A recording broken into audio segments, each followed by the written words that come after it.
conformado por Sergio Tapia, Felipe Verdanes, Matías Lacroix, que no está presente el día de hoy por problemas personales, y Brano Basic. Le vamos a presentar el caso clínico de Matías.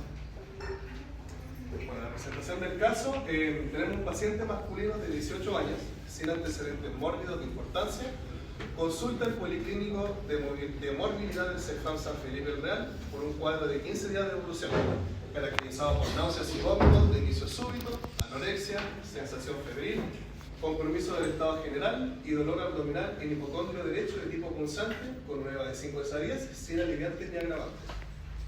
El paciente refiere que en los últimos días estos síntomas han disminuido, pero comenzó a notar un color amarillento en su cara y sus ojos, asociado a prurito en todo su cuerpo. Además, ha notado que sus heces se han vuelto de un color blanquecino y su orina más oscura. Al examen físico, el paciente se encuentra en buen estado general, afebril, consciente, lúcido y orientado temporoespacialmente, con mucosas histéricas y húmedas, escleras histéricas, piel seca e ictericia de cabeza, cuello, tórax y abdomen. En el cuello se presentan lumbares planas sin adenopatías, cardiopulmonar normal, y al abdomen ruidos hidroaéreos conservados en tono y frecuencia, abdomen blando, depresible, sensible a la palpación en hipocondrio derecho y con una leve hepatomegalia, sin signos de irritación peritoneal. Y a partir de esta historia clínica, el médico tratante plantea el diagnóstico de hepatitis viral aguda. Entonces, nosotros como grupo decidimos primero mencionar antecedentes relevantes que se presentaron, como lo son los signos y síntomas, en donde el paciente posee náusea y vómito, anorexia, sensación febril, que es una sensación de un aumento de la temperatura corporal, dolor en el hipocondrio derecho, que se puede representar en esta imagen, ictericia, que es esta coloración amarillenta tanto de la piel como puede ser de los ojos del paciente, prurito, que es esta picazón que da la necesidad de rascarse, acolia, que vendrían siendo heces blanquecinas, coluria, que es una orina un poco más oscura, y hepatomegalia, que es un aumento del tamaño del hígado. ¿Cuáles son las posibles etiologías virales de este cuadro? Decidimos primero separar los virus que pueden causar una hepatitis viral, las cuales se dividen en dos grupos. Tenemos los hepatótropos clásicos, como vendría siendo la hepatitis A, B, C, D y E, y los no hepatótropos, como por ejemplo el citomegalovirus. La diferencia básicamente entre una y otra es la afinidad que tiene el virus por las células de los hepatocitos para poder invadir y replicarse en esta. Y ahora vamos con la primera pregunta o la primera petición, que fue realizar un cuadro comparativo con los posibles agentes virales causantes de este cuadro. Aquí lo que hicimos fue un cuadro en donde hacia la derecha se presentan todos los tipos de hepatitis de la A a la E y hacia abajo las características que fueron solicitadas. Como estructura viral podemos destacar que solamente la hepatitis B es la única que presenta una doble hebra de ADN circular, mientras que tanto la hepatitis A como la C, D y la E presentan una monohebra de ARN. También es importante mostrar la familia de cada una de estas hepatitis, que son las que se presentan acá, y mencionar que tanto la hepatitis A como la E son unos virus no envueltos, mientras que la B, la C y la D son virus envueltos. Luego la patogenia viral, tenemos que la hepatitis A es una infección aguda autolimitada, que es importante recalcar que puede ser asintomática en niños. La hepatitis B es una infección aguda o crónica. La hepatitis C es crónica en la mayoría de los casos y puede llevar a fibrosis o cirrosis. La hepatitis D, vamos a ver un poco más adelante, que es una coinfección, la cual requiere de la presencia de la hepatitis B para poder replicarse, y es una de las más graves porque su mortalidad es muy alta y puede llevar a cirrosis. Y la hepatitis E es similar a la hepatitis A, pero hay que recalcar que puede ser grave en mujeres embarazadas. Ya. Luego, el tipo de cuadro clínico. La hepatitis A es un cuadro agudo, la hepatitis B es un cuadro agudo o crónico, la C es mayormente crónica y, como se mencionó anteriormente, puede ser una progresión lenta a cirrosis o cáncer hepático. La hepatitis D es aguda o crónica, al igual que la hepatitis B, y la hepatitis E, por último, es aguda. También aquí se puede mostrar los periodos de incubación que tienen cada una. Y ahora nos vamos al mecanismo de transmisión. En el mecanismo de transmisión, tanto la hepatitis A como la hepatitis E tienen un mecanismo de transmisión fecal-oral. por lo cual sería un mecanismo de transmisión indirecta. La hepatitis B y la hepatitis C son muy similares, ambas poseen una transmisión directa, la cual puede ser vía parenteral, vía sangre o por vía sexual. Y la hepatitis D, como mencioné anteriormente, es una coinfección o sobreinfección junto con la hepatitis B. Y eso es la transmisión directa. Y por último, la población o grupo etario susceptible. En la hepatitis A tenemos que la población susceptible son niños en países que están en desarrollo y adultos en países ya desarrollados. Tanto la hepatitis B como la C son bien parecidas, que es personal de la salud, personas que realizan tatuajes, que se drogan, y trabajadores también. En la hepatitis D son personas coinfectadas con la hepatitis B en zonas endémicas como el Mediterráneo, Amazonia, África y el Medio Oriente. Aquí vamos a ver más adelante que tanto la hepatitis D como la E pueden sobrevivir o son más endémicos en zonas que son de climas cálidos como Centroamérica, zonas tropicales de Asia o de África. Y luego, explique cuál sería la gente más probable en este cuadro. Bueno, para nosotros la gente más probable en este cuadro es la hepatitis A, pero hay que mencionar que la única forma de realmente determinar el agente biológico es mediante el apoyo por parte de test diagnósticos, por lo cual todo lo que vamos a mencionar ahora son indicativos que nos pueden dar una idea de cuál es la hepatitis presente en este caso, pero nunca puede ser confirmatorio hasta que tengamos los exámenes realizados. Entonces, vamos a comenzar descartando por qué no puede ser la hepatitis B, que como mencionamos anteriormente es por vía parenteral, y en el caso de la historia clínica el paciente no presenta ninguna antecedente o relación o lesión como para poder nombrarla. La hepatitis D no se considera, ya que es concomitante a la hepatitis B, entonces no podría ser si es que se descarta la B. Y la hepatitis C, como se mencionó, que era por contacto sangre-sangre, vía parenteral o vía de transmisión sexual. A la historia clínica el paciente no presenta ninguna lesión abierta como para poder indicar que hubo algún tipo de infección, y tampoco el paciente relata ningún historial que pueda como aludir al caso.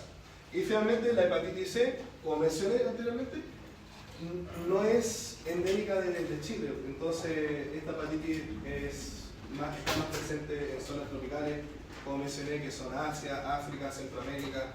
Es un virus que está en clima más cálido. Y bueno, y acá abajo sale, los hallazgos clínicos no son suficientes, por esto son importantes los exámenes de laboratorio, que es lo que mencioné recién.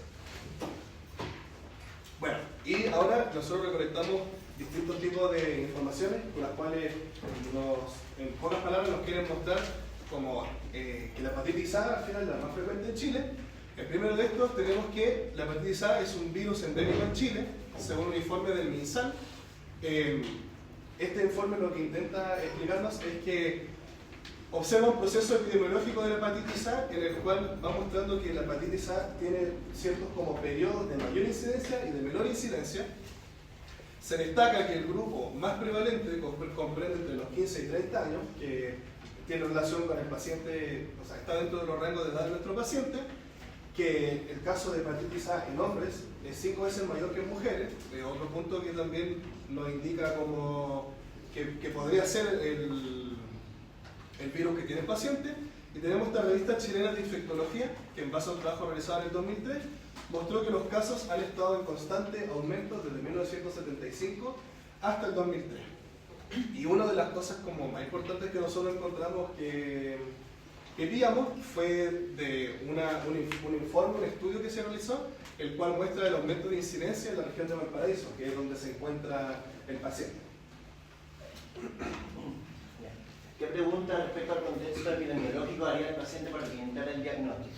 Bueno, con todo lo que se hizo en la historia clínica y con todo lo que salía ahí en los datos relevantes que explicaba mi compañero Drago, también considerando como las características virales, que tenemos más de un virus para el cuadro patológico que sería la hepatitis, es relevante hacer este tipo de preguntas porque así nos precisa mejor lo que sería la anamnesis clínica, más de lo que ya en en el caso clínico presentaba. O sea, en el caso clínico recogíamos algunos signos y síntomas y también se le realizó algunos exámenes físicos al paciente. Sin embargo, estas preguntas también nos entregan un contexto del paciente, una explicación epidemiológica de por qué o cuál podría ser el virus causante de su cuadro patológico. Entonces, estas preguntas serían las condiciones de vivienda, cómo vive el paciente, si cuenta con acceso a recursos básicos, si tiene electricidad, si vive en la inmundicia, si vive limpiamente en su casa. Eso también, me gustaría recalcar que también estas preguntas van como contestándose entre sí. O sea, cuando uno formula estas preguntas, en la realidad clínica de la entrevista, muchas se van respondiendo junto con las otras, ¿ya? Entonces, aquí también podemos ahondar en la higiene del paciente, sus hábitos de limpieza, aseo personal, la alimentación que tiene, cómo cocina los alimentos, cómo los prepara, qué es lo que come también. Si esto también, espero que no, pero uno nunca sabe si practica la coprofagia, los tipos de trabajo que realiza el paciente, o sea, si el paciente realiza muchos viajes por su trabajo, los viajes también vamos a registrar un poco de eso. Si el paciente trabaja con niños, si los niños suelen ser asintomáticos con el virus de la hepatitis, si trabaja en la salud, en las áreas de la salud también, en donde es muy susceptible el contagio de enfermedades, contacto con personas VHA positivas, que es lo que estamos hablando, los viajes también, si el paciente realiza muchos viajes o trabaja con personas que realizan muchos viajes, o si sus familiares, contactos, amigos cercanos también los realizan y podrían haber contagiado. Las afluentes, si el paciente ha estado en contacto con ríos, piscinas, lugares en donde también este virus podría transitar. Y los antecedentes sexoafectivos, también es importante preguntar por ellos si el paciente realiza ciertas prácticas, si tiene una conducta sexual de alto riesgo como mantener relaciones sexuales sin preservativo o sin protección. Y eso se podría recalcar sobre las preguntas relacionadas con la ¿Por qué en el año 2018 se incorporó la vacuna anti-hepatitis A y por qué es una enfermedad de notificación obligatoria? Durante el año 2012, en el norte del país, en el año 2014, en la región del Biobío, hubo un aumento de casos. Miren, de hecho, acá en la gráfica se nota un aumento acá, y entre 2014 y el 2015 aumentó. Si bien esto es en Chile en general, principalmente en el norte del país, en la región del Biobío, hubo un aumento de casos. Por lo que resulta importante ver el contexto epidemiológico por el cual se implementa la vacuna. Este aumento de casos hizo que las autoridades de turno quisieran implementar un plan integral contra la hepatitis A. Este plan tocaba temas como el educacional, el medioambiental y el epidemiológico, dentro del cual se incluyó la vacunación a los 18 meses. Destacar que en Chile la hepatitis A se presenta con una endemia intermedia. Esto quiere decir que en alrededor entre 4 o 5 años se presenta una epidemia de tipo institucional. Destacar que en el año 2017, que fue un año antes de la implementación de la vacuna, hasta la semana 40 se presentaron 2.027 casos y un 17,3 de tasa de incidencia por cada 100.000 habitantes. Esto, en comparación del año 2016, supuso un aumento de 168%, lo que hizo que para las autoridades fuese necesario, para marzo del 2018, agregar la vacunación. Destacar que, como bien dije antes, la vacunación es a los 18 meses y la evidencia científica muestra que es una herramienta de control efectiva, ya que reduce los casos y una protección comunitaria a través de lo que se llama el efecto rebaño. El efecto rebaño es un fenómeno que se produce cuando gran parte de la población está inmunizada frente a una enfermedad que es contagiosa, lo que hace que sea mucho más difícil que se contagie dentro de la comunidad. Esto hace que los grupos que son de riesgo tengan menos probabilidad de contagiarse la enfermedad dentro de la misma comunidad. ¿Y por qué resulta ser una enfermedad de notificación obligatoria? Por lo que expliqué anteriormente, y principalmente por la capacidad que tiene de generar brotes epidémicos. Además, el hecho de notificar la enfermedad ayuda a que las autoridades se puedan prevenir la propagación, que puedan tomar medidas para evitar que más personas se infecten, sino también para recolectar datos para identificar la frecuencia de la enfermedad y analizar tendencias y poder controlar futuros brotes. De hecho, parte de que la vacuna se haya instaurado durante el año 2018 fue por la notificación que se hacía, lo que denotó un aumento de casos bastante severo.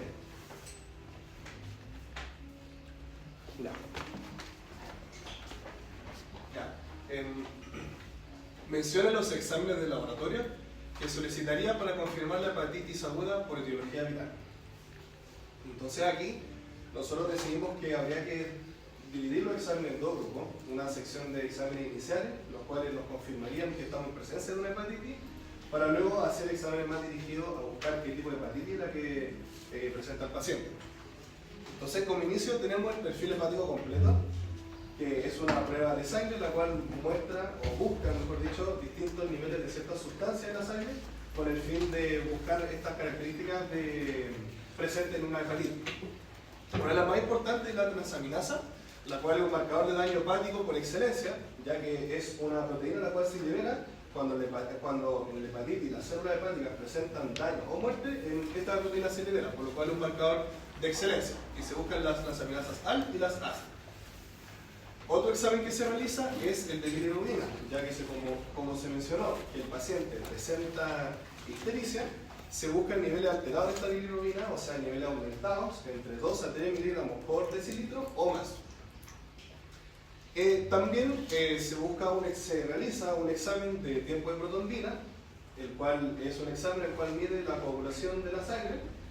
¿Y por qué esto tiene relación con el hígado? Debido a que el hígado sintetiza distintos factores de la coagulación, como lo son el factor de coagulación 2, 7, 9 y 10. Por lo cual, este examen o tiempo de protombina se tendría que ver aumentado en caso de algún daño hepático. Y luego nos vamos a lo que serían los exámenes más específicos, los cuales, uno de los más importantes para confirmar que el virus de la hepatitis A es el diagnóstico serológico, el cual mediante la técnica ELISA se detecta la presencia de IgM anti-VHA, o sea, se detecta la presencia de anticuerpos IgM anti-VHA en suero, pero en la fase aguda del virus. ¿Por qué? Porque los IgM solamente están presentes al comienzo de la infección, en el periodo agudo del virus, ya que posterior a eso, si es que se prolonga, dejan de aparecer y empiezan a aparecer lo que son los IgG. También es importante recalcar que en este examen, un paciente el cual tenga la vacuna de la hepatitis, daría positivo a los anticuerpos IgG. Y luego tenemos también pruebas que se podrían realizar para ver si es el virus de la hepatitis B, las cuales la gold estándar es la reacción en cadena de la polimerasa, PCR, la cual mediante fluorescencia lo que busca es amplificar, detectar y cuantificar el material genético del virus, y el test rápido por inmunocromatografía, que es el que busca los antígenos de superficie del virus.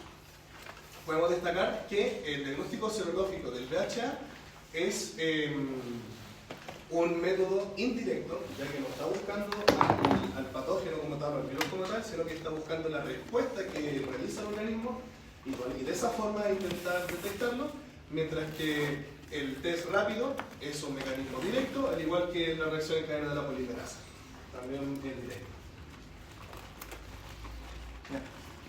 ¿Qué complicaciones puede tener esta patología? Mencione con qué virus se relacionan las principales complicaciones. Ya. Vamos a partir con la hepatitis B, que la hepatitis B puede generar fibrosis hepática, cirrosis y un hepatocarcinoma. La hepatitis B, como bien mencionamos anteriormente, requiere ser una coinfección con la hepatitis B. De hecho, entre una hepatitis B con infección con hepatitis B, esta puede aumentar la velocidad con la cual se genera cirrosis y un hepatocarcinoma. En el caso de la hepatitis C, También puede tener la fibrosis hepática, la cirrosis y el hepatocarcinoma. Además, una infección por hepatitis C está asociada a complicaciones metabólicas como la resistencia a la insulina. Y la hepatitis A y E, que son las infecciones agudas, porque las anteriores son crónicas, destacar que ante una hepatitis A, por ejemplo, un paciente que tenga alguna enfermedad hepática de base puede generar una hepatitis fulminante. Lo mismo en el caso de la hepatitis E, pero con una mujer embarazada. Y además mencionar que la hepatitis E puede volverse crónica en personas inmunocomprometidas. En el caso de que una hepatitis sea una hepatitis C crónica, no tratada, que progresa a fibrosis hepática, explique cuál es el papel del sistema inmune en el proceso. Bueno, para abordar esta pregunta se puede hacer de dos maneras, una respuesta corta y una respuesta larga.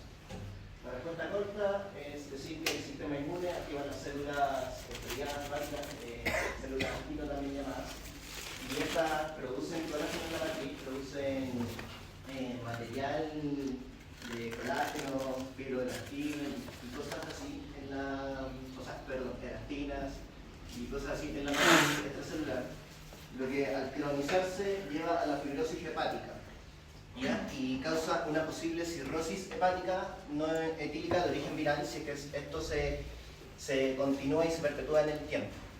¿Ya? Esa sería la respuesta corta, ya estaría contestada la pregunta. Sin embargo, se puede profundizar más en esto, se puede ahondar más en lo que es la respuesta inmune, y para esto es necesario explicar la fisiopatología y respuesta inmune de manera detallada.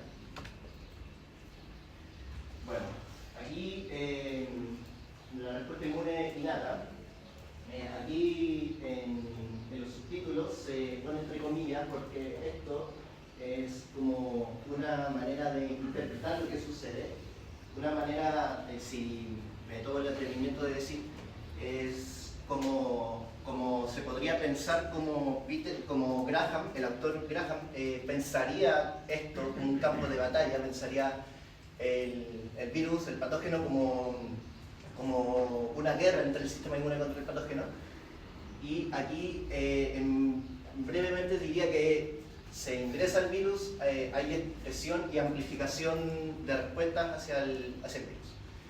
¿Ya? Entonces tenemos al virus, el VHC, que en su envoltura tiene lipoproteínas. Estas lipoproteínas van a interactuar con receptores celulares. ¿Ya? Estos receptores celulares son, aquí tenemos la lipoproteína de baja densidad. Aquí tenemos al clúster de diferenciación, al SRBI, y también tenemos varios otros receptores que también pueden interactuar con el virus. Sin embargo, estos son los relevantes. Tenemos también que el virus puede ingresar por la cara basolateral del hepatocito y puede hacerlo por medio de los receptores de claudina y ocludina. ¿Ya? En este ingreso, hace ingreso como en forma de endosoma. ¿Ya?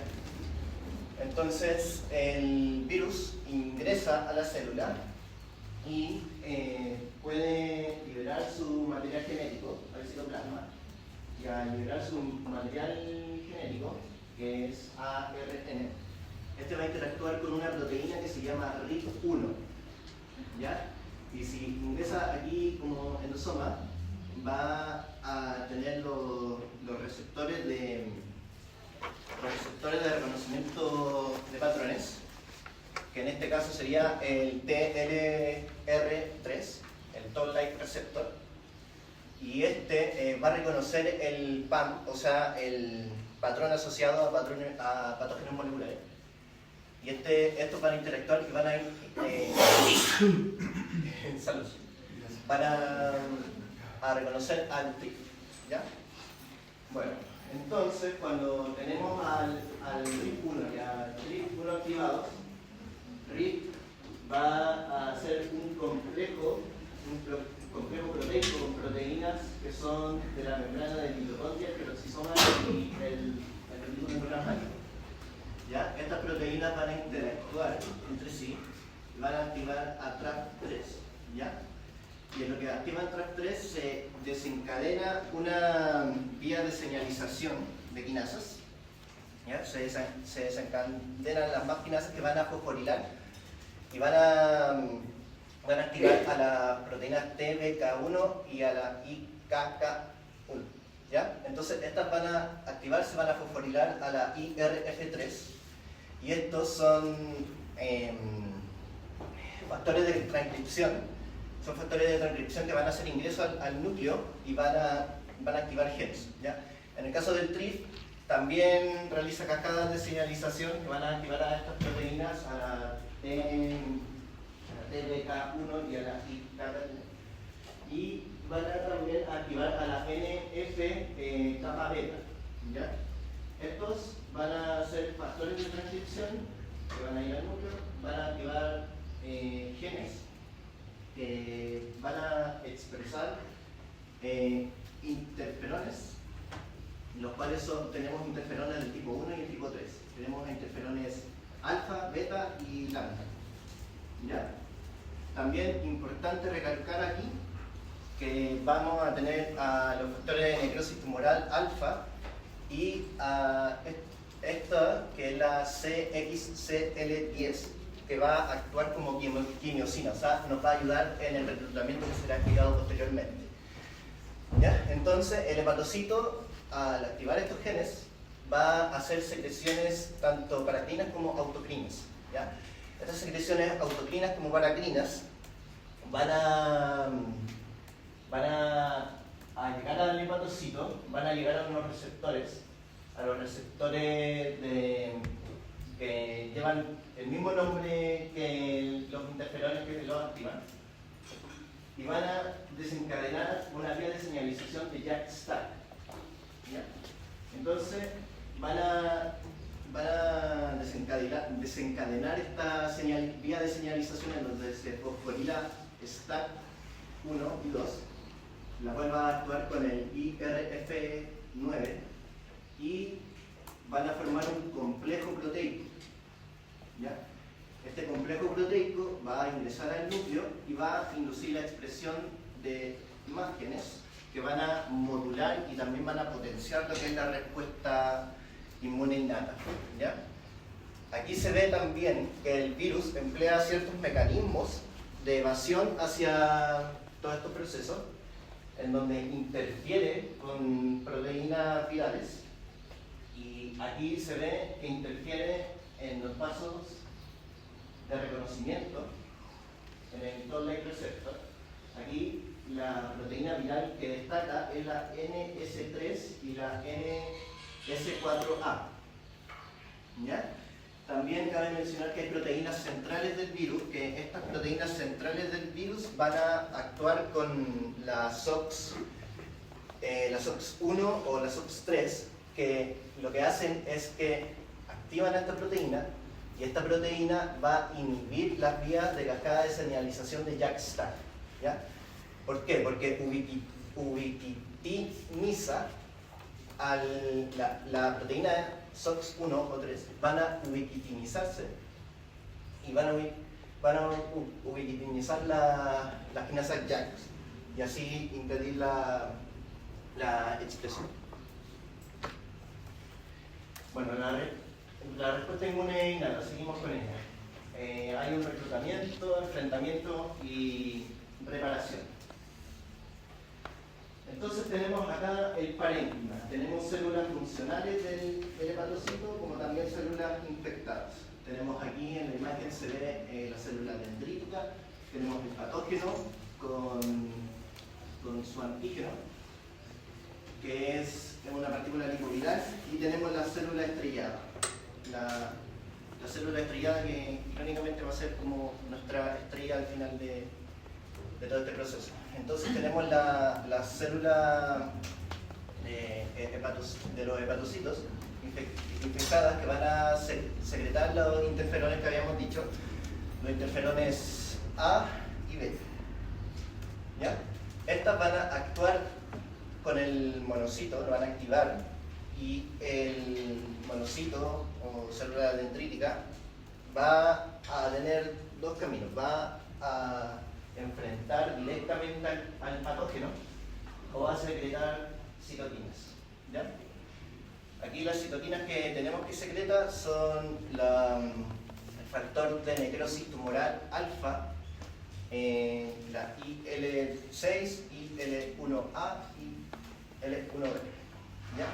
Entonces, este factor de necrosis alfa lo que hace es que induce la apoptosis y también se enfrenta al estrés de retículo en el hepatocito, que hace que la célula realice la apoptosis. ¿Ya?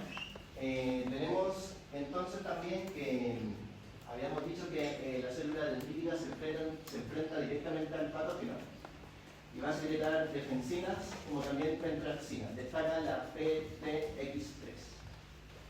¿Ya?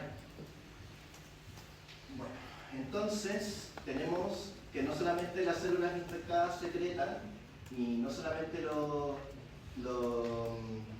las células dendríticas van a secretar, también mencionar que también hay en el hepatocito células dendríticas especializadas, que son las células de Kaplan.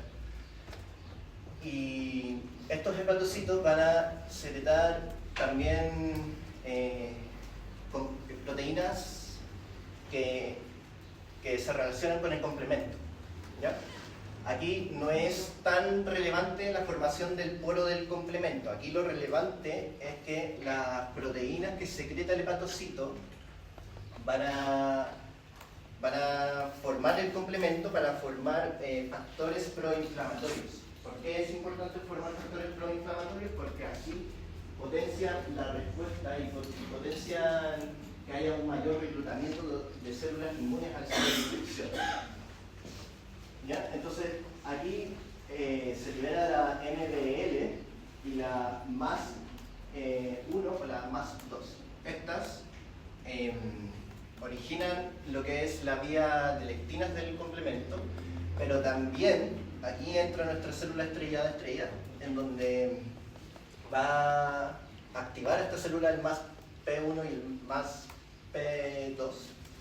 Y estas células, como ya habíamos dicho al principio de lo que sería la respuesta inmune, van a fabricar materiales para la matriz extracelular, y esto va a cubrir el daño producido en las células infectadas.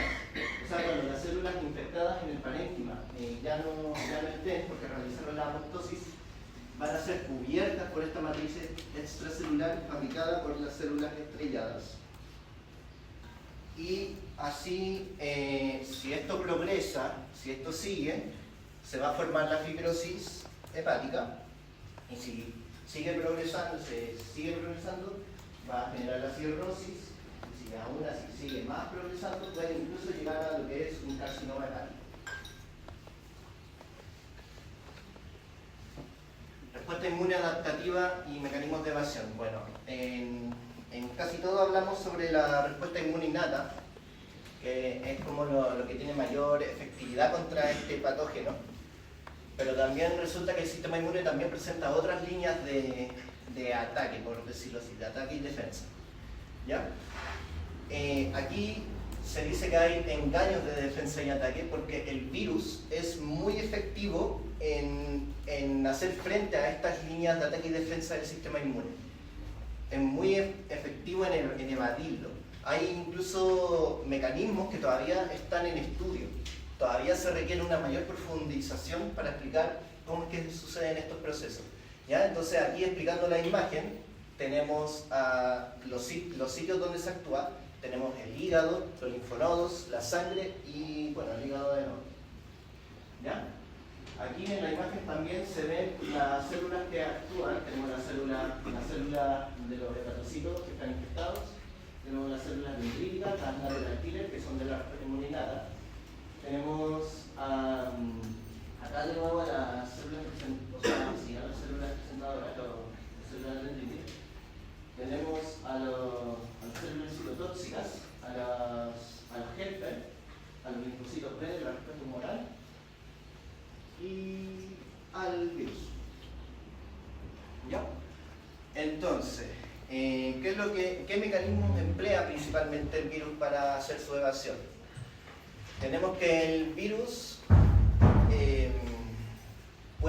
si nos centramos en las natural killer, tenemos que las células infectadas del virus, porque el virus lo que hace es aprovechar la maquinaria celular, la utiliza para fabricar sus propias proteínas a favor y conveniencia. Lo que va a hacer es que va a secretar las PD1 ligando, ¿ya? Y las PD1 ligando tienen su receptor en las natural killer, que se llama PD1 receptor, y esta unión de ligando receptor va a inhibir a las natural killer, ¿ya? Ahora, el patógeno lo que hace también es que actúa en lo que es el priming, reduce el priming de las células T, ¿ya? Interfiere en lo que es en la presentación, en lo que es el complejo del MHC1, ¿ya? Entonces, este virus interfiere en la presentación y se produce anergia en la respuesta. También el virus es por su propia naturaleza, es muy variable por las mutaciones que tiene, como también variable por su envoltura. Y como es muy variable, también dificulta lo que es la lectura de los anticuerpos en la respuesta humoral hacia el patógeno. También tenemos que la proteína viral que destaca es la NS5A, en donde va a actuar sobre los complejos MCH1. Los va a reducir. Y bueno, si tenemos que hay una reducción del MHC1, entonces, ¿qué pasa con las natural killer? ¿Por qué no actúan atacando en base a que hay una reducción de esto? ¿Por qué no actúan con citotoxicidad?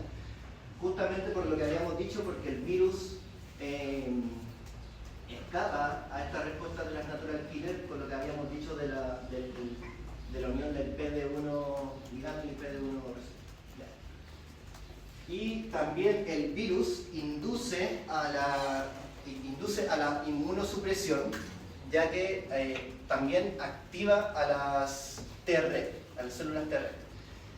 Y aquí habíamos dicho también que hay proteínas que son quinosinas que ayudan al reclutamiento de estas células, de células inmunes hacia el sitio de infección, también se ven interferidas. Sin embargo, eso todavía está en estudio. ¿Cómo es que las células inmunes que están en la sangre, cómo es que no logran llegar del todo al hígado? Siguiente. Bueno, el caso clínico trata sobre el virus de la hepatitis A. Sin embargo, en todo este rato hemos estado profundizando en lo que es la respuesta inmune del virus de hepatitis C. No tenemos todavía como claro qué sucede con el virus de la hepatitis A en lo que la inmunización respecta. Bueno, tenemos que el virus de la hepatitis C, a comparación del virus de la hepatitis A, habíamos dicho que el virus de la hepatitis A era una respuesta autolimitada. En cambio, el de la VHC es crónica. ¿Ya? La variabilidad que se presenta en el patógeno en el VHC es alta. En cambio, la VHA es baja. ¿Ya? La persistencia, que el VHC es crónico y el VHA es agudo, es autolimitado. ¿Ya? La respuesta inmune es mucho más eficiente. ¿Ya? Todas las líneas celulares que ya se habían detallado, que habían mencionado, actúan más eficiente porque no hay tanto mecanismo de evasión por parte de este virus en comparación con el VHC. ¿Ya? Actúan más eficiente la respuesta inmune innata y la adaptativa. La modulación de citoquinas. Habíamos dicho que hay muchas citoquinas, muchos interferones, interleucinas, mucho por todos lados en lo que era la VHC. O sea, promueve un ambiente así en donde hay inmunosupresión. Mientras que en el VHA no mantiene mecanismos complejos de evasión. ¿Ya? La respuesta inmune innata. Lo mismo. Inmunosupresión de las natural killer y agotamiento de células T, que académicamente también se conoce como exhaustación de los linfocitos T. y el VHA tiene una respuesta rápida y eficaz para eliminar el virus. Ya. Explico por qué una insuficiencia hepática mira cambios en los parámetros farmacocinéticos de otros fármacos. Principalmente, o primero, por un metabolismo reducido. Tenemos que el hígado es quien metaboliza los fármacos mediante diferentes grupos de enzimas. Yo voy a hablar específicamente del citocromo P450. En una insuficiencia hepática, este grupo de enzimas se ve disminuido, por lo que los fármacos se acumulan debido a una reducción del metabolismo. Como consecuencia, una de sus consecuencias en realidad, tenemos un aumento en la concentración plasmática. Destacar además que, por ejemplo, ante un profármaco como el enalapril, el cual necesita metabolizarse en el hígado, tendríamos menos de su fármaco activo porque tenemos una reducción de enzimas encargadas de metabolizar este profármaco. También tenemos una disminución del flujo sanguíneo hepático. El flujo de sangre al hígado, mediante una insuficiencia hepática, se va a ver reducido, por lo que disminuye el paso del fármaco a través del hígado, por lo que en consecuencia los fármacos tendrán un aumento en su vida media. También tenemos la alteración en la síntesis de proteínas plasmáticas. Una de las principales proteínas que sintetiza el hígado es la albúmina, que se encarga de unir y transportar fármacos. Frente a una insuficiencia hepática tendríamos una disminución de la albúmina, lo que ocasionaría que los fármacos que normalmente se unen a estas proteínas, como lo podría ser la warfarina, sería una fracción libre en el plasma, pudiendo aumentar su potencial de causar efectos adversos o tóxicos. También tenemos una afectación de la eliminación biliar. Algunos fármacos, los cuales se tienen que eliminar a través de las sales biliares, porque por la orina directamente no se pueden, tienen una disminución de eliminación porque una insuficiencia hepática disminuye la capacidad de una excreción biliar. Los fármacos, como bien dice, eliminados por esta vía pueden acumularse, prolongando su acción y también lo mismo, aumentan su riesgo de toxicidad. Y lo que nos lleva a la interacción con otros fármacos, el hígado, al tener su actividad reducida, por así decirlo, se afecta directamente a su capacidad para manejar múltiples fármacos, pudiendo haber un aumento de interacciones farmacológicas debido a la competencia por la vía metabólica reducida. Por así decirlo, tanto la absorción, el metabolismo, la distribución y la excreción en los parámetros farmacocinéticos se ve disminuida o aumentada ante una insuficiencia hepática.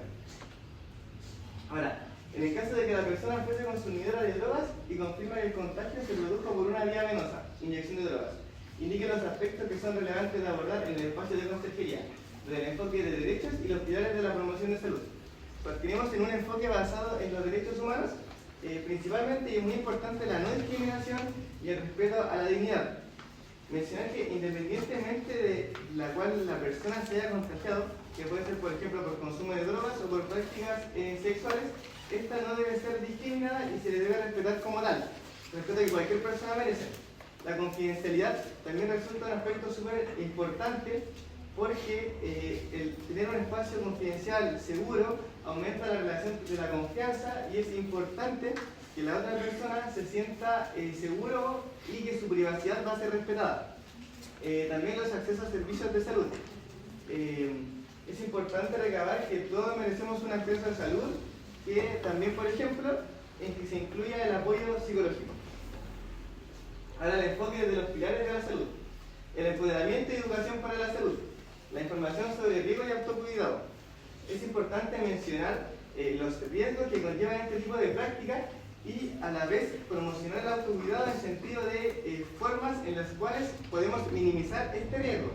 También la toma de decisiones informadas, cosa de que el paciente reciba una información y a raíz de eso toma decisiones de hacerlo o no hacerlo, por lo que resulta súper importante que el paciente sea informado.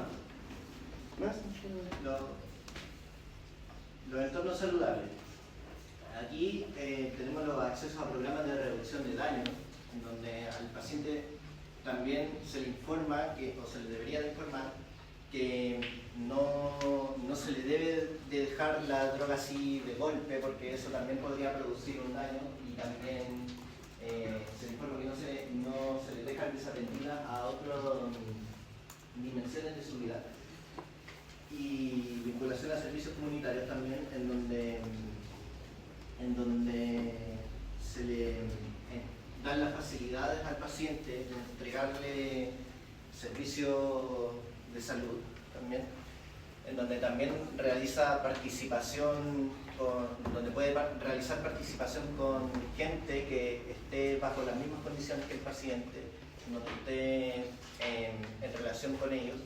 La participación comunitaria, donde se incluye al paciente en la toma de decisiones, se le fortalece esta red de apoyo, donde puede también el paciente mantener una mejor relación con su familia, sus amigos, sus contactos, donde tenga mejor acceso equitativo a la salud, también sin barreras, sin discriminación hacia el paciente. Todo esto son pilares que entregan una mejor entrega de salud hacia el paciente y más integral en su atención. Tenemos entonces aquí la bibliografía usada a lo largo de la presentación y muchas gracias.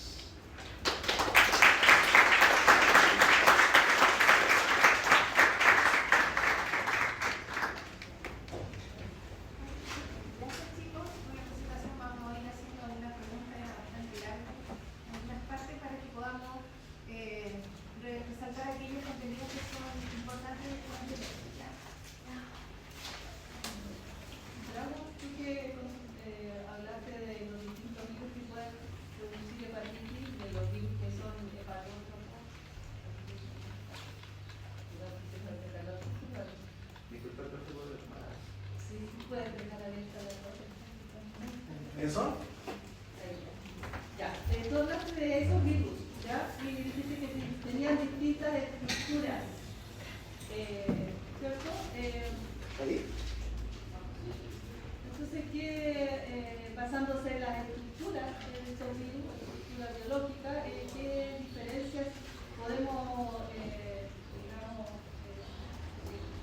qué diferencias, qué consecuencias debido a su estructura podemos observar en la forma de transmisión de los virus?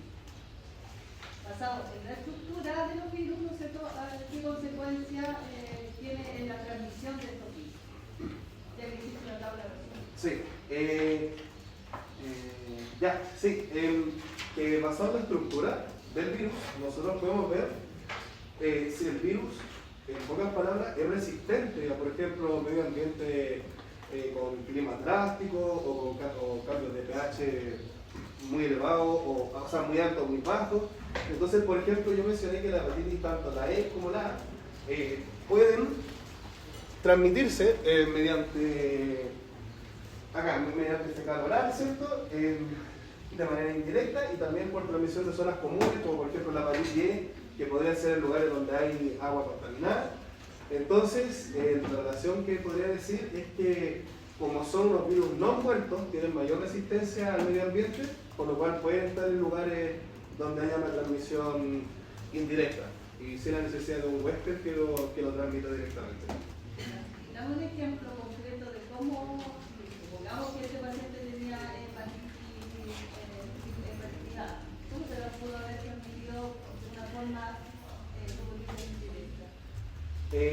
Por ejemplo, el caso de los niños, que como los niños, por ejemplo, se pueden rascar su zona genital o algo así, y después se pueden meter la mano a la boca, ahí pueden realizar una transmisión fecal oral y obtener.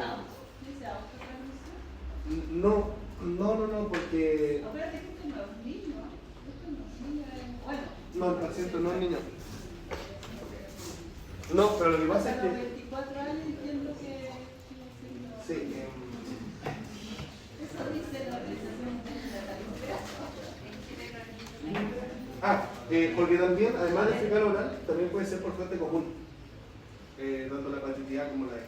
Entonces, quizás si como el paciente no es un niño, obviamente, quizás por fuente común puede transmitirse, o...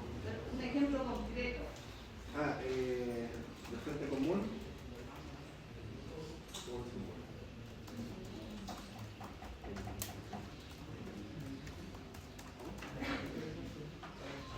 El agua contaminada. Ya, no, terminado. Pero yo pregunto cuánto dura el año de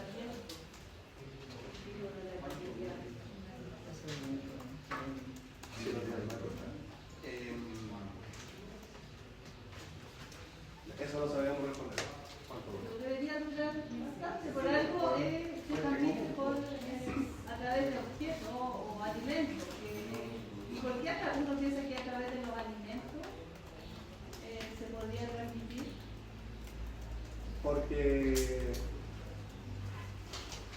al ser por fuente común podría quizás también permanecer en alimentos y después uno los consume y lo deja a dieta.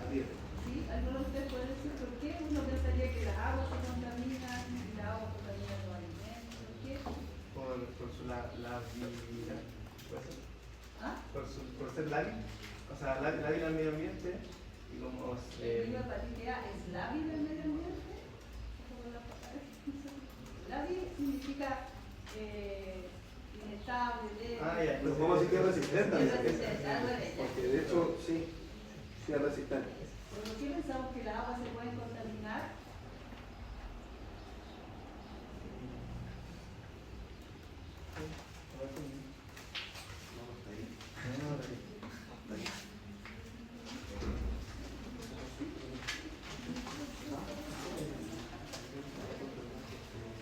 ¿Cómo es la transmisión? La dijiste fuente común, dijiste otro tipo de transmisión. ¿Recalorar? Ah, por eso. Claro, en países que no son desarrollados, quizás el agua contaminada son producto de las cloacas, los desechos que uno mismo bota. Y que el virus se elimina por las heces. Claro, entonces que ahí se contamina el agua. Sí, como. Está haciendo preguntas casi obvias. Ya. Y la otra pregunta que quizás yo no grabo, ustedes dijiste que había transmisión sangre-sangre.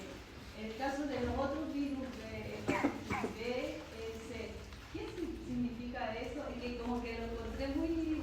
salió de... como que si tú le explicas a alguien sobre la hepatitis y le dices así no te vas a entender muy bien. Entonces por eso estaba preguntando cosas concretas. ¿Ya? El virus es eliminado por la S, puede contaminar las aguas contaminar la respiración, el agua, qué sé yo, o los alimentos. Hay otras formas más. Sí. Piensen ustedes, una persona que tenga el virus y prepare alimentos también va a generar contaminación. Por eso la fuente es muy importante. Ya ahora les quiero contar a todos los compañeros. Acuérdense que en los casos clínicos, todos me imagino que imaginan ustedes. Entonces, respecto a qué se refiere en los virus, o qué es lo que le explicarían a una persona que a lo mejor no está metida en el tema de la salud, que la transmisión del virus de hepatitis B y C y D, ¿no es cierto?, es a través de sangre. ¿Qué significa eso?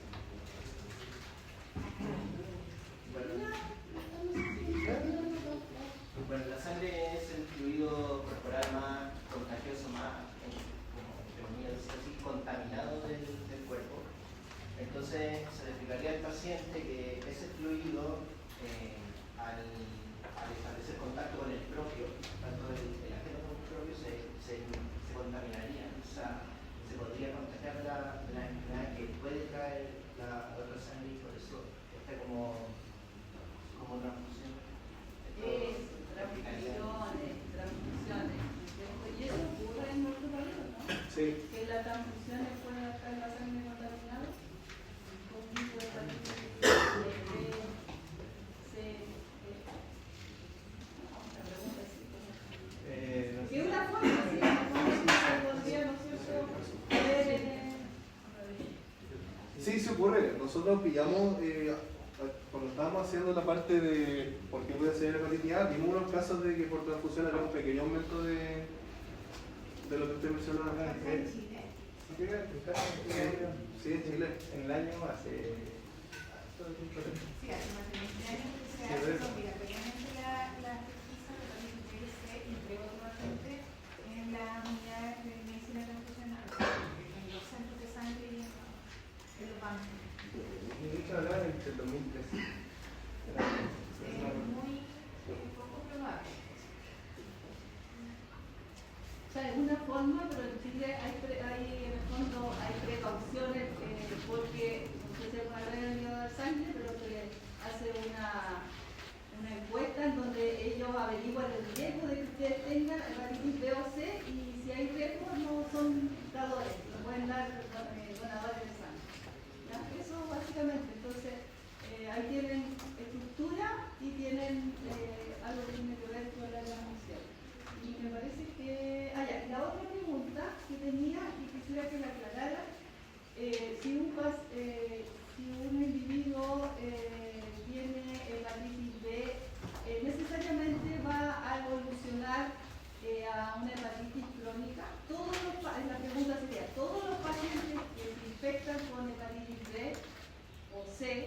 van a evolucionar a hepatitis crónica?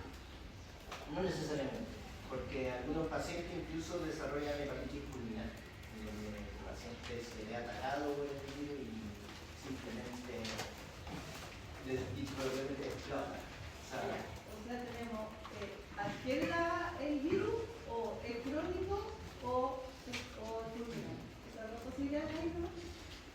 Como usted ¿podría ahora repetir lo que dijo? Casi todos los pacientes que son infectados por virus de hepatitis B y C, o B solamente, evolucionan a crónicos y fulminantes, como dice tu compañero, o hay otras posibilidades. 100%, o sea, si yo adquiero el virus, o me da cirrosis definitivamente, o me da fulminante. Eso es evolucionar. Sí. Algunos pacientes evolucionan a esto y otros evolucionan a esto. Solamente esas dos posibilidades tengo. Sí, no necesariamente, de hecho se puede hasta cierto punto controlar o evolucionar a otras cosas, como un hepatocarcinoma también. No necesariamente hay dos opciones, sino que también añadimos la hepatocarcinoma y también puede, a través de una respuesta inmune más adecuada, no ser tan como ¿cómo lo puedo decir? Exacto. Sí. Como tan fuerte, como tan fulminante, por así decirlo. ¿Ya? Entonces, ¿qué otra posibilidad tengo? Bueno, o sea, la pregunta es, ¿qué posibilidad de evolución tiene un paciente? ¿Tiene alguna fulminante? Hepatocarcinoma, ¿cierto? ¿Cuál otra? ¿No le contaron algo de eso? Ah, así como de positivo, ¿se refiere usted?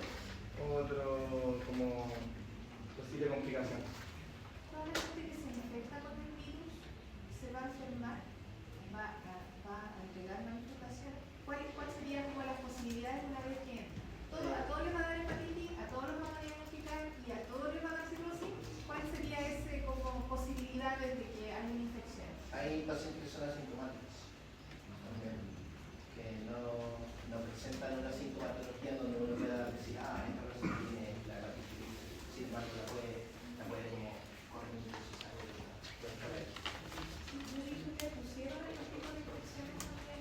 Sí, en la hepatitis.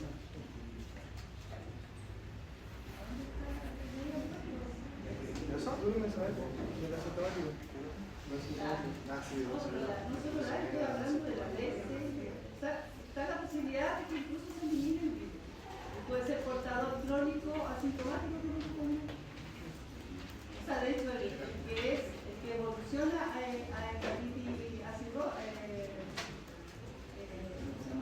cirrosis o hepatocarcinoma, todo eso, ellos en un momento no tienen síntomas, así que igual van a estar, podrían estar en algún momento asintomáticos, van a diseminar el virus, y por eso el virus también se transmite. ¿Cuál es el papel que hacían los niños menores de 5 años?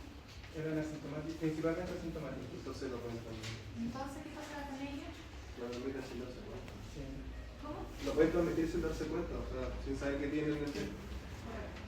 Si me gusta una incidencia también con esto de las posibilidades de si es crónico, de si es asintomático, encontramos también que la mayoría de los pacientes, casi la mayoría del 180% pueden presentar cronicidad en la característica de la crisis, mientras que un menor porcentaje puede ser en otra, no cronicidad, sino que sea asintomático, y aún en un muy menor porcentaje es que pueda ser fulminante.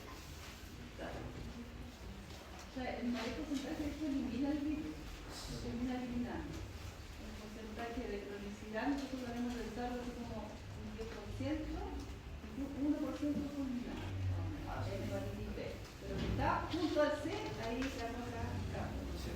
Unido al C, ya la posibilidad de que sea crónico es mayor. El 80% de los pacientes con hepatitis C podría conducir a muerte. Yo quiero hacerte otra consulta respecto de. Bueno, siguiendo un poco con la transfusión. En el 2017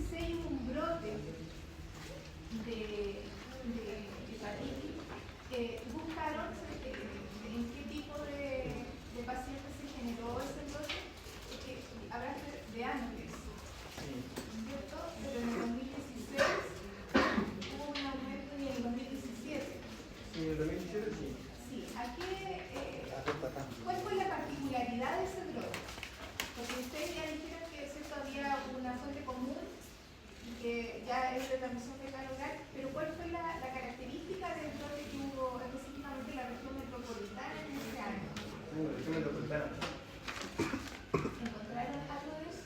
Yo llegué hasta el del norte y el sur. Sí, lo que pasa es que justo ahí faltó eso y que igual es importante de analizar, porque si bien ya dijimos que era fuente común con alimentos contaminados, ¿cierto? Lo que pasó en el brote del 2016 en Santiago específicamente es que aumentó, claramente ustedes también dijeron que había una probabilidad de que los hombres se convirtieran más que las mujeres, no se puede estar asociado quizás a un tema en general de la población de género, podría ser, ¿ya? Pero en este caso, los casos, digamos, el aumento no estaba asociado dentro de la epidemiología a personas que hayan consumido alimentos en la calle, que tuvieran saneamiento básico insuficiente o que tuviesen ese tipo de posibilidades de contagio, sino que había un aumento en los hombres que tenían sexo con hombres. ¿Ya? Entonces, eso igual es una consideración que ustedes tienen que tener, que también lo dijimos siempre cuando estaba hablando acerca de las preguntas que hay que hacer, porque así como vamos a pensar cómo llegó el virus al agua, también tenemos que pensar cómo llegó al paciente, por el agua o por otra, digamos, vía de transmisión. Yo quería como un poquitito dar esa información que era igual relevante, que en el fondo, junto con todo lo que ustedes pasaron a hacer, decidió finalmente el Ministerio incorporar la vacuna después de ese gran brote en salud. Inclusive ponen vacuna a los pacientes que están en riesgo por sus prácticas sexuales y a los pacientes VIH con riesgo también, a veces hay que a su pareja y a los que también se vacuna, no solamente de manera nacional, ya se hace de manera como una protección epidemiológica en base a esa decisión que se toma. ¿Ya? Resumiendo, también dijeron cuáles son los métodos diagnósticos entonces, cuáles serían los directos y los indirectos para descartar los virus o confirmar la presencia de la hepatitis con el tipo de virus. Sí, resumidamente.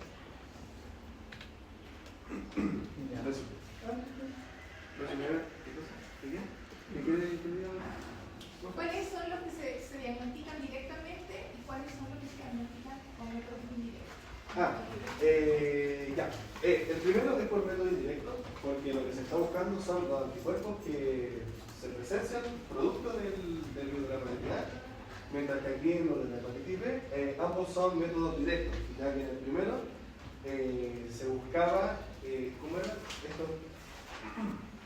Bueno, se buscaba el antígeno de superficie del virus y en el segundo se busca directamente el ADN del virus. Pero en general lo que se hace ahí, ¿cierto?, es buscar el antígeno de superficie del virus. Sí. Ese sería el método directo para la hepatitis B. Sí. Y en cuanto a la hepatitis C y la A, es un método indirecto, aguda, con IgM la A y con IgG la C. ¿Puedo hacer una consulta? Sí, bueno. Es que me entró la duda, en un momento ustedes dijeron que a veces puede ser asintomático. ¿Los pacientes que son asintomáticos tienen alguna clase de daño por la infección o no presentan como daños en el hígado? Depende, como bien dijeron, de la progresión como tal de la enfermedad.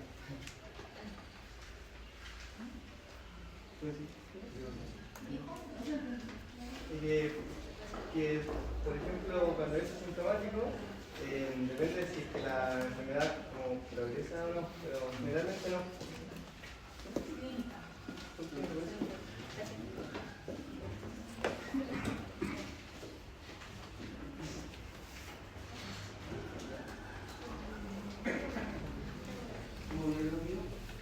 Pero quiero hacer dos preguntas.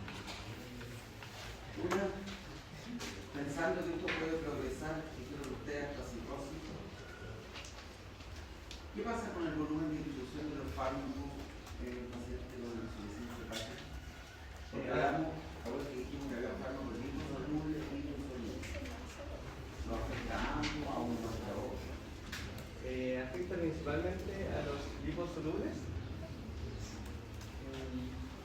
¿Qué va a pasar con el volumen de distribución? Va a aumentar.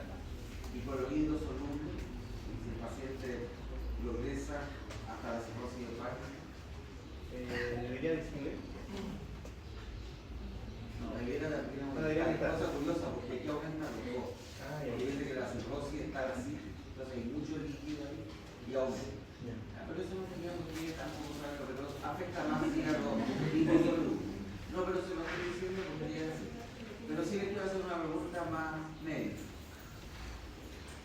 Ustedes como médicos hoy tienen un paciente entonces con daño hepático. Quiero saber cuál va a ser la conducta terapéutica que van a tomar en los medicamentos que le van a recetar, cualquier otro medicamento al paciente. ¿Cuál sería su norte pensando en las características del paciente? Ante una insuficiencia hepática, por ejemplo, hay que tener mucho ojo porque al verse alterados la farmacocinética del fármaco, quiere decir que con una menor dosis puede llegar a niveles más tóxicos. Por lo siguiente, tiene que ser quizás hasta una dosis subterapéutica lo que sería normalmente. Pero más allá de eso, ¿qué haría? Pensando causarle el menor daño al paciente. Sí, lo mismo. Hay que considerar que el hígado y los riñones son los principales órganos que actúan en la eliminación de los fármacos, en lo que es la farmacocinética. Entonces, al verse dañado el hígado, también hay que tener en consideración que algunos fármacos pueden incluso causar más daño porque no se eliminan correctamente del paciente. Voy a ser más específico en la pregunta. ¿Qué tipo de fármaco elegiría, hidrosoluble o liposoluble, y qué vía de excreción ocuparía, pensando en un paciente? ¿Puede ser directo? La vía de excreción debería ser renal, porque como bien mencioné, la vía biliar se ve alterada y debería ser hidrosoluble. Puede ser los liposolubles también de la comida. Eso es en concreto la pregunta, porque esa es la conducta, es decir, si usted lo vimos en clase, si tengo problema en el hígado, me voy por el riñón. Si tengo problema en el riñón, busco lo que vaya por la vía biliar, ¿se acuerdan? Eso. Sí, bueno, jóvenes, muchas gracias. La verdad es que me gustó la presentación. Se notaban en general súper empoderados, súper involucrados con el tema y con una voz segura, con mucho desplante. Así que por ese lado los felicito porque realmente se nota que se impregnaron del caso. Ahora, solo, en realidad más que preguntas, tengo algunas precisiones. En el caso de si fuera hepatitis A, ¿qué significa que sea una infección autolimitada? Eso se refiere a que el patógeno es eliminado y no cronifica. O sea, el patógeno es eliminado por el sistema inmune y no continúa. Sin embargo, eso no quiere decir que no genere memoria hacia este patógeno. Claro, pero básicamente eso significa, ¿cierto? Que sea autolimitado es que se va a erradicar, Sí. ¿cierto? Y claro, como tú comentas, también va a quedar memoria. Básicamente eso, y tal vez a propósito de lo que les preguntó la profesora Barra del método de contagio, ¿cierto? Usted dijo coprofagia en algún momento. Bueno, las prácticas de sexo oral, anal, son un factor de riesgo, entonces eso también hay que decirlo, ¿sí? En este caso, a eso se debió gran parte del brote al que se refería la profesora Barra, ¿ya? Sí. Y eso hay que decirlo. Lo otro, cuando hablan de contagio sexual, ¿a qué se refiere? Bueno, con lo de la coprofagia también, otro término que también podría haber utilizado también hubiera sido el fecalismo. Bueno, con respecto al contagio de la vía sexual, como le había respondido a la profesora Carmen sobre el contacto entre sangre y sangre, porque la sangre es el líquido más contaminado del cuerpo.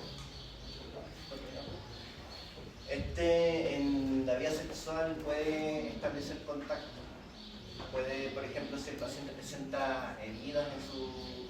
No, si me refiero a qué se refiere con contagio por vía sexual. Por ejemplo, un beso, o sexo oral, o vía... precisar un poco qué se refiere al contagio por vía sexual. Sí, porque esto los pacientes lo preguntan, se lo van a preguntar, porque uno piensa cuando escucha esto de vida sexual piensa en el costo. Siempre. Pero puede ser otro tipo. Sí, el paciente me imagino que puede preguntar, doctor, ¿qué prácticas puedo hacer, qué no puedo hacer? Sí, la hepatitis B puede, por ejemplo, contagiarse por medio de la práctica del sexo anal oral, también podemos decir. No sé si otro compañero quiere responder. No. Por ejemplo, como tal, las prácticas sexuales que sí se podrían realizar siempre y cuando se ocupe preservativo, mencionarle eso. También, por ejemplo, una práctica oral, de sexo oral, idealmente también se haga con preservativo, porque si no, si el paciente presenta alguna herida y hay un contacto con algún fluido peligroso, como podría ser el semen, de esta forma sí se podría también contagiar la hepatitis. ¿La hepatitis o otra infección de transmisión sexual? Sí. Eso es todo, muchas gracias. ¿Faltan todavía? Bueno, quería complementar lo que dice el profe José Luis en relación a precisar este tema de las vías de contagio sexual, porque efectivamente las prácticas sexuales dan un día para que podamos considerar, digamos, un abanico de posibilidades y la inquietud de las personas, el desconocimiento, por supuesto, y la falta de educación sexual también lleva a que tengamos algunas imprecisiones cada uno de nosotros respecto de lo que sí podría constituir una transmisión de carácter sexual. ¿Ya? Eso es lo que debemos de pensar, que digamos todos en lo que vamos a aprender. Yo estoy súper contenta con el abordaje que hicieron respecto del enfoque de derechos y de reconocer efectivamente cómo estaría presente en una instancia de consejería de educación, ¿ya? Estas temáticas, los temas que serían relevantes abordar y obviamente la disponibilidad de otros actores para el abordaje lo más íntegro posible de aquella situación, que en este caso lo poníamos en relación al consumo de drogas, ¿ya? Plantearon la reducción de daños como un enfoque finalmente que también nos permite abordar esa situación y no generar un mayor distanciamiento o resistencia de la persona a nuestros servicios y a nuestras atenciones jurídicas, ¿ya? Y lo único que quiero consultar, desde mi desconocimiento puede ser, es que al inicio, en la parte donde hablan sobre las preguntas que deben aclarar sobre el contexto epidemiológico, señalan con mucho énfasis el tema de la higiene, e incluso el compañero ahí usó algunas palabras que también tenemos que precisar, ¿cierto? Como decía así como de que la casa estuviera muy sucia o muy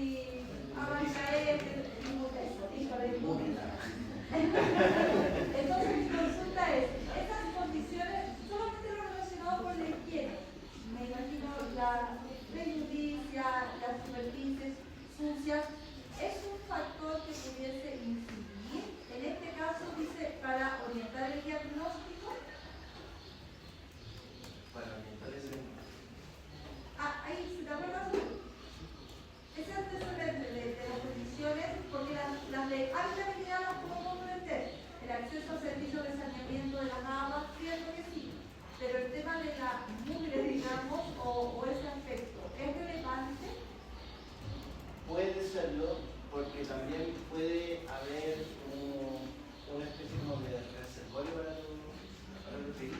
En la casa así, donde puede haber acumulación de líquidos, donde puede haber, no sé, pensando en eso de la inmundicia, donde puede alojar el virus o los virus justamente por la acumulación de cosas.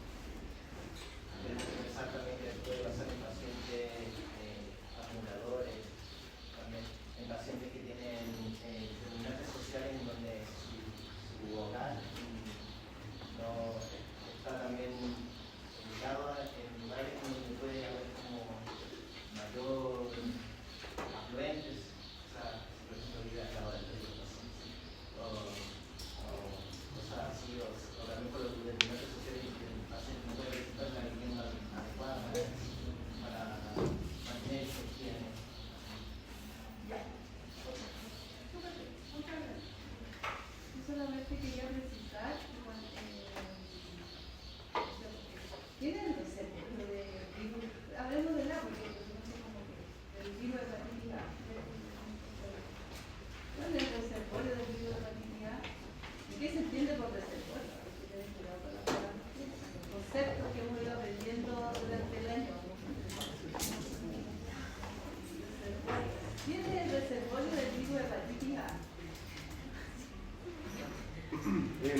Podríamos decir que como la zona o el lugar o la cosa o el objeto donde el virus, ¿cierto?, permanece y por el cual uno se puede contagiar. En el caso de la hepatitis A principalmente podría ser la S. Ahí es donde se puede encontrar el virus y después por transmisión se podría contagiar. Recuerden que el reservorio es también el sitio, el lugar donde se multiplica el virus. ¿Se multiplica el virus en el ambiente? No, pues entonces el reservorio sería el hígado, porque ahí se replica. Entonces, ¿qué? ¿Los reservorios Nosotros son somos órganos reservorios. o son especies? No, reservorios. Pero las personas, o sea, nosotros seríamos el Humano. bueno. El reservorio es humano, el tipo de hepatitis A. Así como el B, C, D, E. Esos dos que se contaminan. ¿Qué contaminación? Contaminación de agua, de objetos, contaminación de los alimentos. No reducen el término adecuado. Ya, listo, gracias. Ya vamos a hacer la prueba chica rápidamente.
¿Cuál es aguda y cuál es crónica?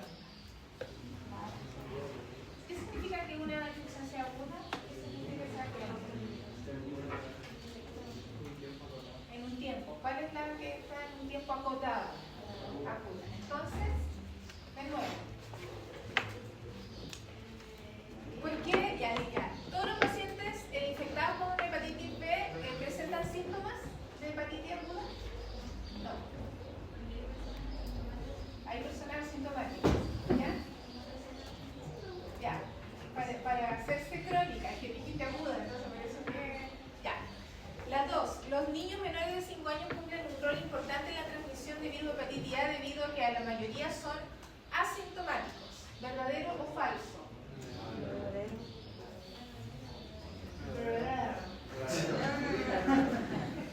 Manuel, es verdadero. Eso en los niños constituye una de las principales fuentes de transmisión.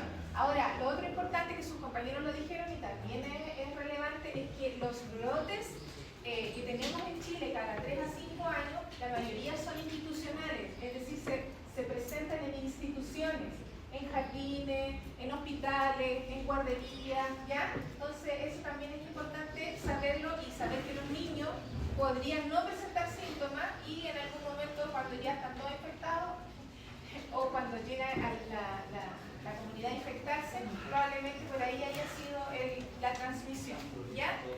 Todo infectado por virus hepatitis B y sin inmunidad previa evoluciona a hepatitis crónica. Yo creo que no. ¿Por qué? Porque igual dijeron otras posibilidades, como hepatocarcinoma, cirrosis. Pero eso es una hepatitis crónica. Todos los que se infectan por hepatitis B evolucionan a eso. No, acuérdense que también había situaciones asintomáticas y subclínicas de cualquier hepatitis, de cualquier virus hepatitis. Ya siempre hay un pequeño porcentaje, ¿ya? Pero es importante porque las notificamos de manera obligatoria de hepatitis por esto, porque después se cronizan y ahí es donde es un peligro grande para el daño que se produce en el tiempo en el paciente, ¿ya? El virus hepatitis A tiene reservorio principalmente humano y se transmite por fuente común y contacto directo.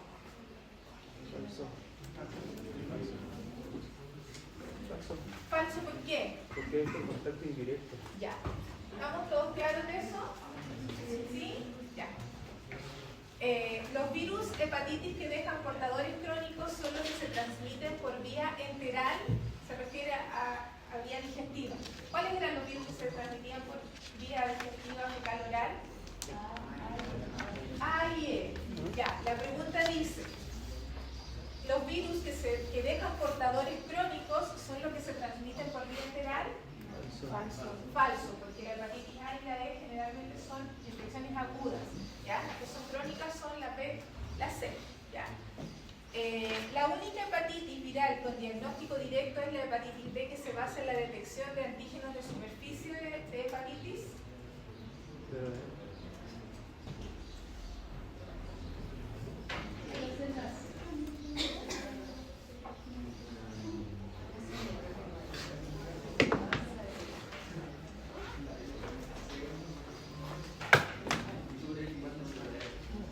No está seguro.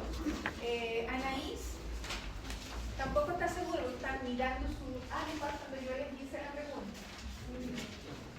¿A qué? Usted. ¿No sabe?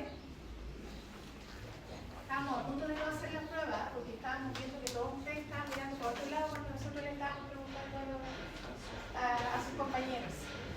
El diagnóstico de la hepatitis B ya produce portadores crónicos y se diagnostica con el antígeno de superficie del virus, ¿ya? Es uno de los, casi diría yo, no sé si el único, pero de los pocos virus que se identifica, a menos que sean respiratorios, ¿cierto? Que sacamos el virus y lo encontramos ahí mismo, que sea de una enfermedad más sistémica, que efectivamente buscamos el virus, en el virus de hepatitis B, ¿ya? Los otros buscamos respuesta inmune. ¿Ya? Así que ojo con eso porque esa es una diferencia importante. Y por eso mismo que cuando los centros de sangre identifican pacientes con hepatitis B, se puede transmitir a través de la sangre, ¿ya? Entonces igual es importante hacer ese diagnóstico previo a la transfusión. Profe, pero en este caso solamente se podría identificar en los casos de hepatitis que son crónicos, No. o solamente específicamente la B. No, puede ser la B. Porque, por ejemplo, la C y la D se podría identificar porque Sí. igual generan como Sí. cuadros crónicos. Sí. Solamente creo que la D. En cualquier momento se puede identificar, en cualquier momento, al comienzo o después. Pero los que como son agudos. Los que son crónicos los van a encontrar ahora y después en el tiempo si se croniza. ¿Ya? Eso sí se va a dar. ¿Ya? En un cuadro de insuficiencia hepática nos encontramos con una disminución en el volumen de distribución de fármacos liposolubles. Aumenta, dijo el profe. Todo. ¿Sí? Ambos. ¿Ya? Y la última, el principal mecanismo de acción de la respuesta inmune adaptativa contra el virus de la hepatitis es TH1